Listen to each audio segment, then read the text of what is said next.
started. قدیم زمانے میں ایک بادشاہ گزرا جس کا نام نمرود تھا۔ اس کے پاس بے پناہ دولت، عظیم لشکر اور وسیع سلطنت تھی۔ لوگ اس کی طاقت سے کانپتے تھے۔ رفتہ رفتہ اس کے دل میں غرور آ گیا اور اس نے وہ دعویٰ کر ڈالا جو کسی انسان کو زیب نہیں دیتا تھا۔ نمرود نے کہا، میں ہی خدا ہوں، میں زندگی دیتا ہوں اور موت دیتا ہوں۔ اللہ تعالیٰ نے اس کے مقابلے میں اپنے برگزیدہ نبی حضرت ابراہیم علیہ السلام کو کھڑا کیا۔ حضرت ابراہیم علیہ السلام نے نمرود سے نہایت حکمت کے ساتھ فرمایا، میرا رب وہ ہے جو سورج کو مشرق سے نکالتا ہے، اگر تو سچا ہے تو اسے مغرب سے نکال کر دکھا۔ یہ سن کر نمرود لاجواب ہو گیا۔ اس کے پاس طاقت تو تھی مگر حق کا جواب نہیں تھا۔ غصے اور انا میں اندھا ہو کر نمرود نے حضرت ابراہیم علیہ السلام کو آگ میں جلانے کا حکم دیا۔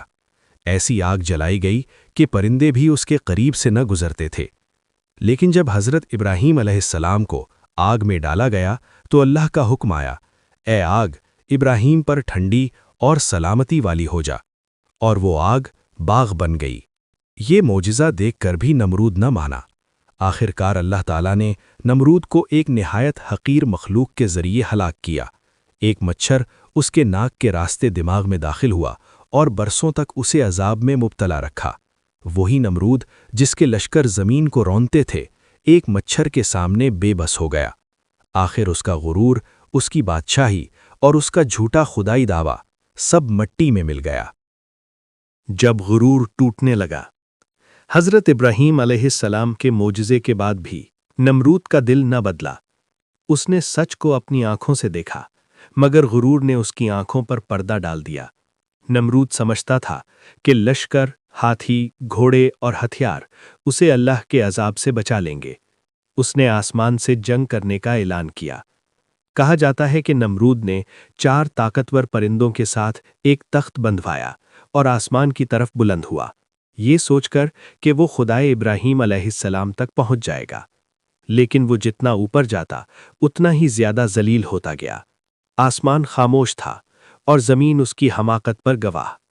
آخر کار اللہ تعالیٰ نے فیصلہ فرمایا کہ اب نمرود کو اس کی اوقات دکھا دی جائے۔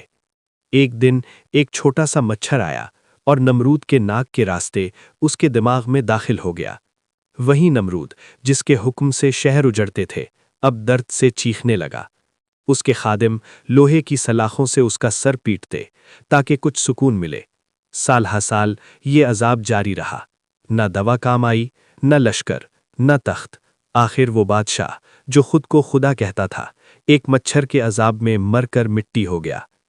آخری سبق: اللہ کے سامنے نہ تخت چلتا ہے، نہ تاج، نہ فوج۔ جو سر جھکا دے وہ بچ جاتا ہے، اور جو اکڑ جائے وہ نمرود بن جاتا ہے۔ مگر وقت ہمیشہ ایک سا نہیں رہتا۔ حضرت ابراہیم علیہ السلام کو آگ میں ڈالنے کے بعد نمرود سمجھا کہ وہ جیت گیا ہے، لیکن جب آگ ٹھنڈی ہو گئی اور حضرت ابراہیم علیہ السلام سلامت باہر آ گئے تو نمرود کے دل میں پہلی بار خوف نے جنم لیا، وہ خوف جسے وہ اپنی طاقت سے کچلنا چاہتا تھا۔ نمرود نے مزید ظلم شروع کر دیا۔ اس نے سوچا کہ اگر زمین پر میری بادشاہت ہے تو آسمان پر بھی میری پہنچ ہونی چاہیے۔ اس نے ایک عجیب محل بنوایا، اونچی اونچی عمارتیں، اور دعویٰ کیا کہ میں آسمانوں کے خدا کو دیکھوں گا۔ مگر وہ یہ بھول گیا کہ اللہ کی طاقت کے سامنے انسان کی عقل بھی عاجز ہے۔ پھر اللہ کا عذاب آیا، نہ تلوار، نہ فوج، نہ زلزلہ، بس ایک چھوٹا سا مچھر۔